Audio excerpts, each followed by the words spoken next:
El deseado de todas las gentes. Capítulo 12. La tentación. Este capítulo está basado en Mateo 4, 1 al 11, Marcos 1, 12 y 13, Lucas 4, 1 al 13. Y Jesús, lleno del Espíritu Santo, volvió del Jordán, y fue llevado por el Espíritu al desierto. Las palabras de Marcos son aún más significativas. Él dice, y luego el Espíritu le impele al desierto.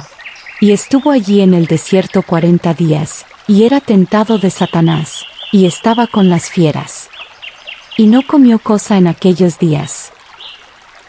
Cuando Jesús fue llevado al desierto para ser tentado, fue llevado por el Espíritu de Dios. Él no invitó a la tentación. Fue al desierto para estar solo, para contemplar su misión y su obra. Por el ayuno y la oración, debía fortalecerse para andar en la senda manchada de sangre que iba a recorrer. Pero Satanás sabía que el Salvador había ido al desierto, y pensó que esa era la mejor ocasión para atacarle. Grandes eran para el mundo los resultados que estaban en juego en el conflicto entre el príncipe de la luz y el caudillo del reino de las tinieblas. Después de inducir al hombre a pecar, Satanás reclamó la tierra como suya, y se llamó príncipe de este mundo. Habiendo hecho conformar a su propia naturaleza al padre y a la madre de nuestra especie, pensó establecer aquí su imperio. Declaró que el hombre le había elegido como soberano suyo. Mediante su dominio de los hombres, dominaba el mundo. Cristo había venido para desmentir la pretensión de Satanás. Como hijo del hombre, Cristo iba a permanecer leal a Dios. Así se demostraría que Satanás no había obtenido completo dominio de la especie humana, y que su pretensión al reino del mundo era falsa. Todos los que deseasen liberación de su poder, podrían ser librados. El dominio que Adán había perdido por causa del pecado, sería recuperado.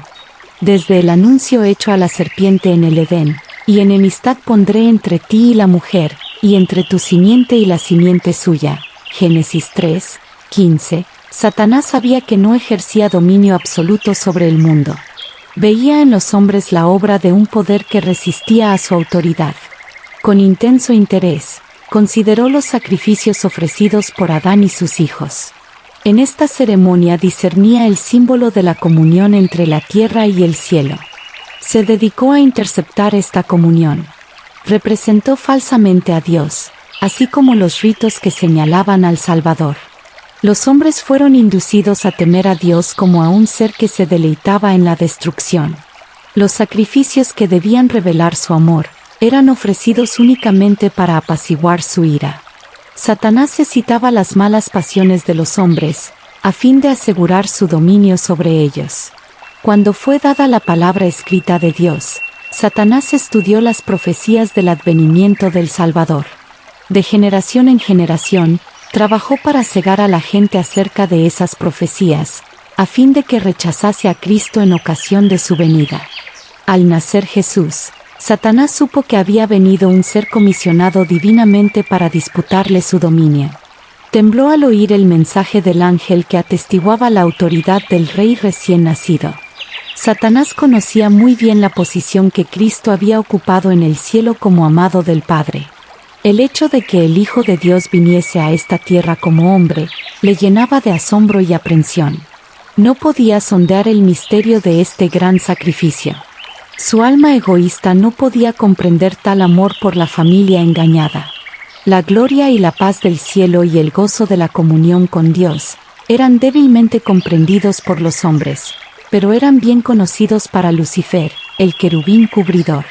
Puesto que había perdido el cielo, estaba resuelto a vengarse haciendo participar a otros de su caída. Esto lo lograría induciéndolos a menospreciar las cosas celestiales y poner sus afectos en las terrenales. No sin obstáculos, iba el generalísimo del cielo a ganar las almas de los hombres para su reino. Desde su infancia en Belén, fue continuamente asaltado por el maligno. La imagen de Dios se manifestaba en Cristo, y en los concilios de Satanás se había resuelto vencerle. Ningún ser humano había venido al mundo y escapado al poder del engañador. Las fuerzas de la Confederación del Mal asediaban su senda para entablar guerra con él, y, si era posible, prevalecer contra él. En ocasión del bautismo del Salvador, Satanás se hallaba entre los testigos. Vio la gloria del Padre que descansaba sobre su Hijo. Oyó la voz de Jehová atestiguar la divinidad de Jesús. Desde el pecado de Adán, la especie humana había estado privada de la comunión directa con Dios. El trato entre el cielo y la tierra se había realizado por medio de Cristo. Pero ahora que Jesús había venido en semejanza de carne de pecado, Romanos 8:3, el Padre mismo habló.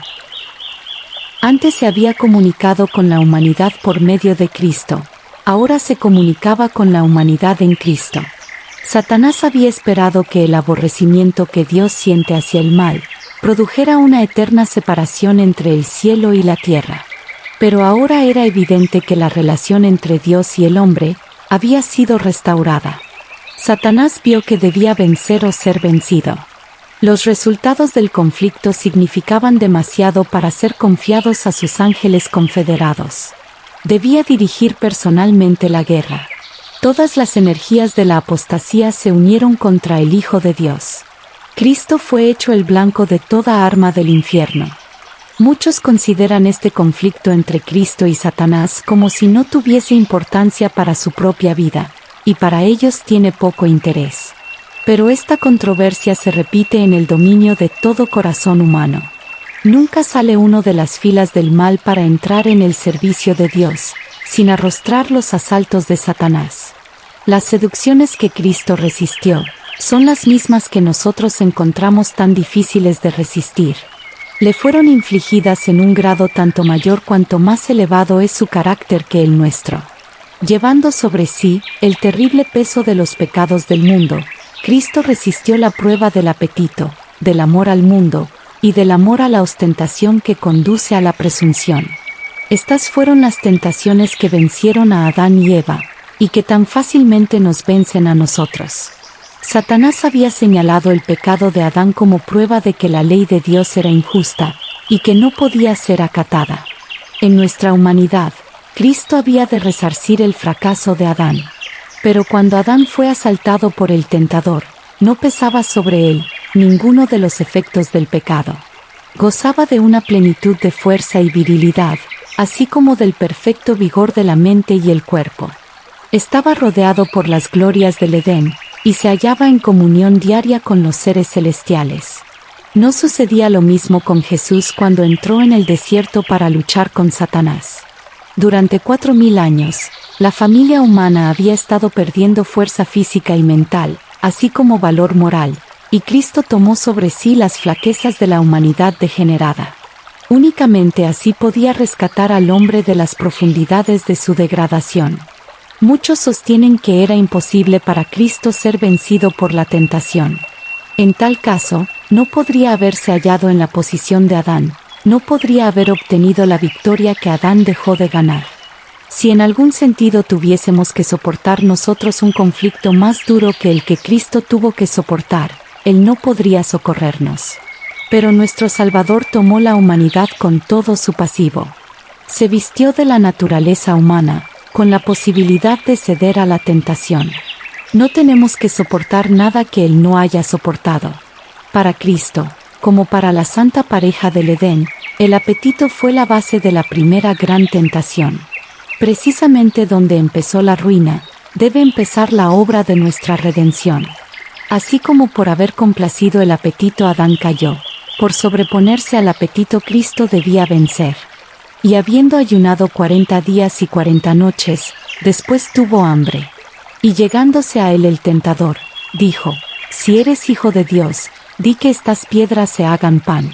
Mas él respondiendo, dijo: «Escrito está, no con solo el pan vivirá el hombre, mas con toda palabra que sale de la boca de Dios». Desde el tiempo de Adán hasta el de Cristo, la complacencia de los deseos propios había aumentado el poder de los apetitos y pasiones, hasta que tenían un dominio casi ilimitado. Así los hombres se habían degradado y degenerado, y por sí mismos no podían vencer. Cristo venció en favor del hombre, soportando la prueba más severa. Por nuestra causa, Ejerció un dominio propio más fuerte que el hambre o la misma muerte. Y esta primera victoria entrañaba otros resultados, de los cuales participan todos nuestros conflictos con las potestades de las tinieblas. Cuando Jesús entró en el desierto, fue rodeado por la gloria del Padre. Absorto en la comunión con Dios, se sintió elevado por encima de las debilidades humanas. Pero la gloria se apartó de él, y quedó solo para luchar con la tentación. Esta le apremiaba en todo momento. Su naturaleza humana rehuía el conflicto que le aguardaba. Durante 40 días ayunó y oró. Débil y demacrado por el hambre, macilento y agotado por la agonía mental, desfigurado era su aspecto más que el de cualquier hombre, y su forma más que la de los hijos de Adán. Isaías 52, 14. Entonces vio Satanás su oportunidad. Pensó que podía vencer a Cristo. Como en contestación a las oraciones del Salvador, se le presentó un ser que parecía un ángel del cielo. Aseveró haber sido comisionado por Dios para declarar que el ayuno de Cristo había terminado. Así como Dios había enviado un ángel para detener la mano de Abraham a fin de que no sacrificase a Isaac, así también, satisfecho con la buena disposición de Cristo para entrar por la senda manchada de sangre, el Padre había enviado un ángel para librarlo. Tal era el mensaje traído a Jesús. El Salvador se hallaba debilitado por el hambre, y deseaba con vehemencia alimentos cuando Satanás se le apareció repentinamente. Señalando las piedras que estaban esparcidas por el desierto, y que tenían la apariencia de panes, el tentador dijo: «Si eres hijo de Dios, di que estas piedras se hagan pan». Aunque se presentó como ángel de luz, delataban su carácter estas primeras palabras: «Si eres hijo de Dios». En ellas se insinuaba la desconfianza. Si Jesús hubiese hecho lo que Satanás sugería, habría aceptado la duda. El tentador se proponía derrotar a Cristo de la misma manera en que había tenido tanto éxito con la especie humana en el principio. Cuán arteramente se había acercado Satanás a Eva en el Edén. ¿Con qué Dios os ha dicho: no comáis de todo árbol del huerto? Génesis 3, 1. Hasta ahí las palabras del tentador eran verdad, pero en su manera de expresarlas, se disfrazaba el desprecio por las palabras de Dios. Había una negativa encubierta, una duda de la veracidad divina. Satanás trató de insinuar a Eva el pensamiento de que Dios no haría lo que había dicho, que el privarlos de una fruta tan hermosa contradecía su amor y compasión por el hombre. Así también el tentador trató de inspirar a Cristo sus propios sentimientos: «Si eres el Hijo de Dios». Las palabras repercuten con amargura en su mente. En el tono de su voz hay una expresión de completa incredulidad. ¿Habría de tratar Dios así a su propio Hijo? ¿Lo dejaría en el desierto con las fieras, sin alimento, sin compañía, sin consuelo? Le insinúa que Dios nunca quiso que su Hijo estuviese en tal estado. Si eres el Hijo de Dios, muéstrame tu poder aliviándote a ti mismo de esta hambre apremiante. Ordena que estas piedras sean transformadas en pan. Las palabras del cielo: «Este es mi Hijo amado, en el cual tengo contentamiento». Mateo 3, 17, resonaban todavía en los oídos de Satanás. Pero estaba resuelto a hacer dudar a Cristo de este testimonio. La palabra de Dios era para Cristo la garantía de su misión divina. Él había venido para vivir como hombre entre los hombres, y esta palabra declaraba su relación con el cielo. Era el propósito de Satanás hacerle dudar de esa palabra. Si la confianza de Cristo en Dios podía ser quebrantada, Satanás sabía que obtendría la victoria en todo el conflicto. Vencería a Jesús. Esperaba que bajo el imperio de la desesperación y el hambre extrema, Cristo perdería la fe en su Padre, y obraría un milagro en su propio favor. Si lo hubiera hecho, habría malogrado el plan de salvación. Cuando Satanás y el Hijo de Dios se encontraron por primera vez en conflicto, Cristo era el generalísimo de las huestes celestiales, y Satanás, el caudillo de la rebelión del cielo, fue echado fuera. Ahora su condición está aparentemente invertida, y Satanás se aprovecha de su supuesta ventaja. Uno de los ángeles más poderosos, dijo, ha sido desterrado del cielo. El aspecto de Jesús indica que Él es aquel ángel caído, abandonado de Dios y de los hombres. Un ser divino podría sostener su pretensión realizando un milagro. Si eres hijo de Dios, di que estas piedras se hagan pan. Un acto tal de poder creador, insistía el tentador, sería evidencia concluyente de su divinidad. Pondría término a la controversia. No sin lucha pudo Jesús escuchar en silencio al supremo engañador. Pero el Hijo de Dios no había de probar su divinidad a Satanás, ni explicar la razón de su humillación. Accediendo a las exigencias del rebelde, no podía ganar nada para beneficio del hombre ni la gloria de Dios. Si Cristo hubiese obrado de acuerdo con la sugestión del enemigo, Satanás habría dicho aún: muéstrame una señal para que crea que eres el Hijo de Dios. La evidencia habría sido inútil para quebrantar el poder de la rebelión en su corazón. Y Cristo no había de ejercer el poder divino para su propio beneficio. Había venido para soportar la prueba como debemos soportarla nosotros, dejándonos un ejemplo de fe y sumisión. Ni en esta ocasión, ni en ninguna otra ulterior en su vida terrenal, realizó Él un milagro en favor suyo. Sus obras admirables fueron todas hechas para beneficio de otros. Aunque Jesús reconoció a Satanás desde el principio, no se sintió provocado a entrar en controversia con él. Fortalecido por el recuerdo de la voz del cielo, se apoyó en el amor de su Padre. No quiso parlamentar con la tentación. Jesús hizo frente a Satanás con las palabras de la Escritura. Escrito está, dijo. En toda tentación, el arma de su lucha era la palabra de Dios. Satanás exigía de Cristo un milagro como señal de su divinidad. Pero aquello que es mayor que todos los milagros, una firme confianza en un, así dice Jehová, era una señal que no podía ser controvertida. Mientras Cristo se mantuviese en esa posición, el tentador no podría obtener ventaja alguna. Fue en el tiempo de la mayor debilidad cuando Cristo fue asaltado por las tentaciones más fieras. Así Satanás pensaba prevalecer. Por este método, había obtenido la victoria sobre los hombres.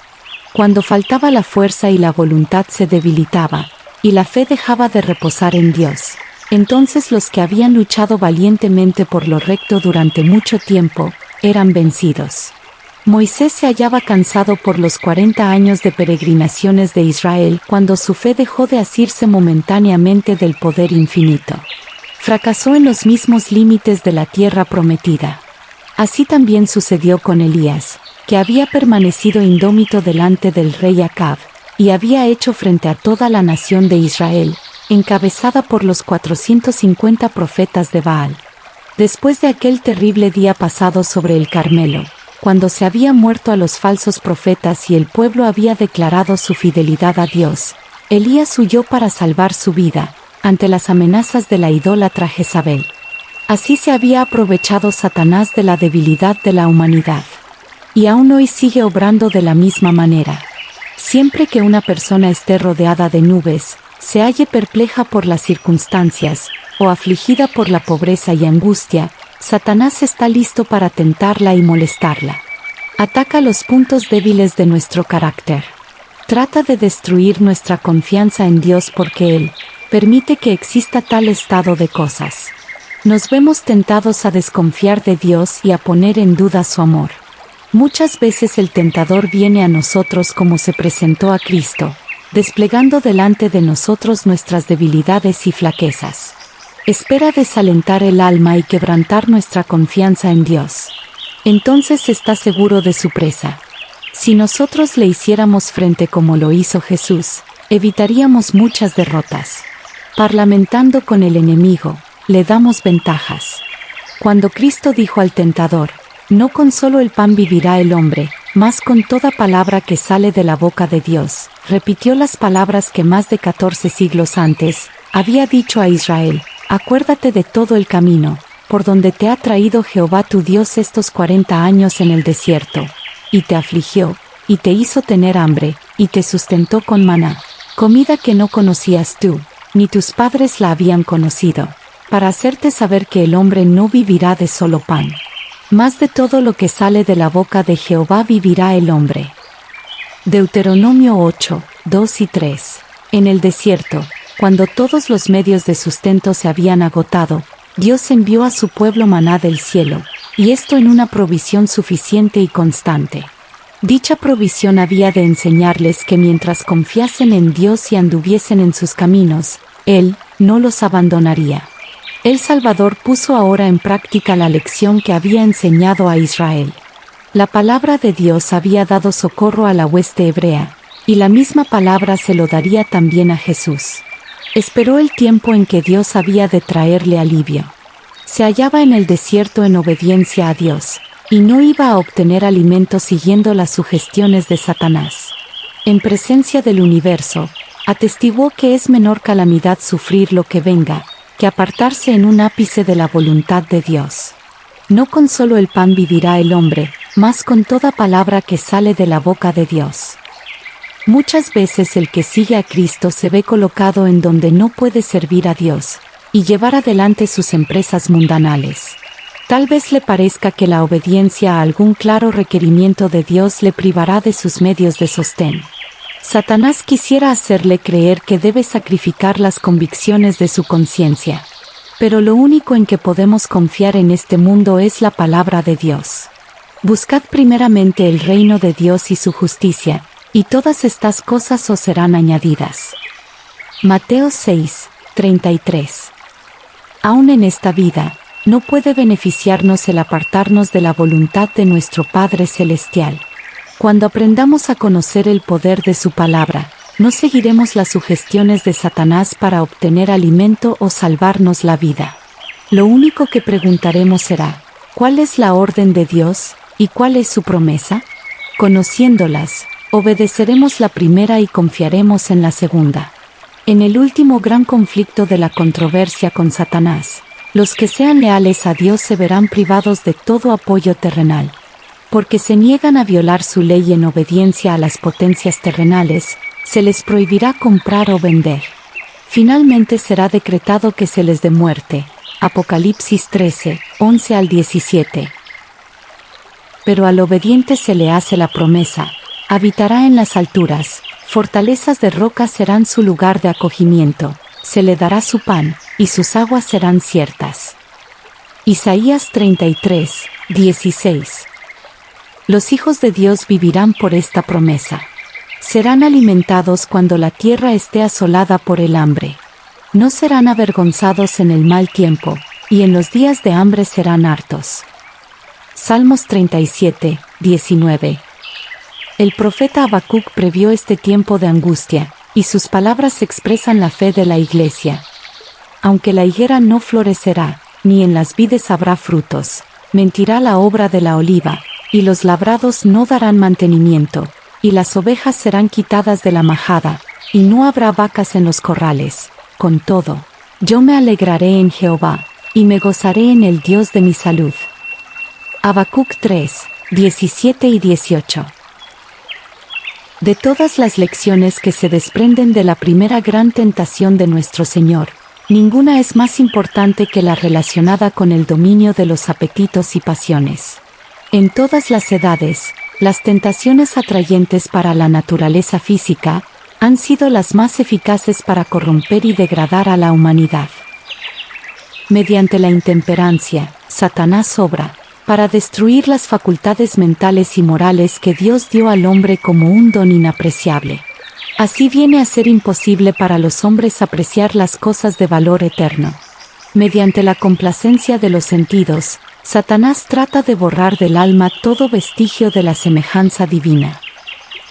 La sensualidad irrefrenada y la enfermedad y degradación consiguientes, que existían en tiempos del primer advenimiento de Cristo, existirán, con intensidad agravada, antes de su segunda venida. Cristo declara que la condición del mundo será como en los días anteriores al diluvio, y como en tiempos de Sodoma y Gomorra. Todo intento de los pensamientos del corazón será de continuo el mal. Estamos viviendo en la víspera misma de ese tiempo pavoroso, y la lección del ayuno del Salvador debe grabarse en nuestro corazón. Únicamente por la indecible angustia que soportó Cristo, podemos estimar el mal que representa el complacer sin freno los apetitos. Su ejemplo demuestra que nuestra única esperanza de vida eterna consiste en sujetar los apetitos y pasiones a la voluntad de Dios. En nuestra propia fortaleza, nos es imposible negarnos a los clamores de nuestra naturaleza caída. Por su medio, Satanás nos presentará tentaciones. Cristo sabía que el enemigo se acercaría a todo ser humano para aprovecharse de las debilidades hereditarias y entrampar, mediante sus falsas insinuaciones, a todos aquellos que no confían en Dios. Y recorriendo el terreno que el hombre debe recorrer, nuestro Señor ha preparado el camino para que venzamos. No es su voluntad que seamos puestos en desventaja en el conflicto con Satanás. No quiere que nos intimiden ni desalienten los asaltos de la serpiente. Tened buen ánimo, dice, yo he vencido al mundo. Juan 16, 33. Considere al Salvador en el desierto de la tentación, todo aquel que lucha contra el poder del apetito. Véale en su agonía sobre la cruz cuando exclamó, sed tengo. Él padeció todo lo que nos puede tocar sufrir. Su victoria es nuestra. Jesús confió en la sabiduría y fuerza de su Padre Celestial. Declara, Jehová el Señor me ayudará, por tanto no he sido abochornado, y sé que no seré avergonzado. He aquí que Jehová me ayudará. Llamando la atención a su propio ejemplo, Él nos dice, ¿quién hay de entre vosotros que teme a Jehová, que anda en tinieblas y no tiene luz? Confíe en el nombre de Jehová, y apóyese en su Dios. Isaías 50, 7 al 10. Viene el príncipe de este mundo, dice Jesús, mas no tiene nada en mí. Juan 14, 30. No había en él nada que respondiera a los sofismas de Satanás. Él no consintió en pecar. Ni siquiera por un pensamiento cedió a la tentación. Así también podemos hacer nosotros. La humanidad de Cristo estaba unida con la divinidad. Fue hecho idóneo para el conflicto mediante la permanencia del Espíritu Santo en él. Y él vino para hacernos participantes de la naturaleza divina. Mientras estemos unidos con él por la fe, el pecado no tendrá dominio sobre nosotros. Dios extiende su mano para alcanzar la mano de nuestra fe y dirigirla a asirse de la divinidad de Cristo, a fin de que nuestro carácter pueda alcanzar la perfección. Y Cristo nos ha mostrado cómo puede lograrse esto. ¿Por medio de qué venció él en el conflicto con Satanás? Por la palabra de Dios. Solo por medio de la palabra pudo resistir la tentación. Escrito está, dijo, y a nosotros nos son dadas preciosas y grandísimas promesas, para que por ellas fueseis hechos participantes de la naturaleza divina, habiendo huido de la corrupción que está en el mundo por concupiscencia. Segunda de Pedro 1, 4. Toda promesa de la palabra de Dios nos pertenece. Hemos de vivir de toda palabra que sale de la boca de Dios. Cuando nos veamos asaltados por las tentaciones, no miremos las circunstancias o nuestra debilidad, sino el poder de la palabra. Toda su fuerza es nuestra. En mi corazón he guardado tus dichos, dice el salmista, para no pecar contra ti. Por la palabra de tus labios yo me he guardado de las vías del destructor. Salmo 119, 11 y 17, 4.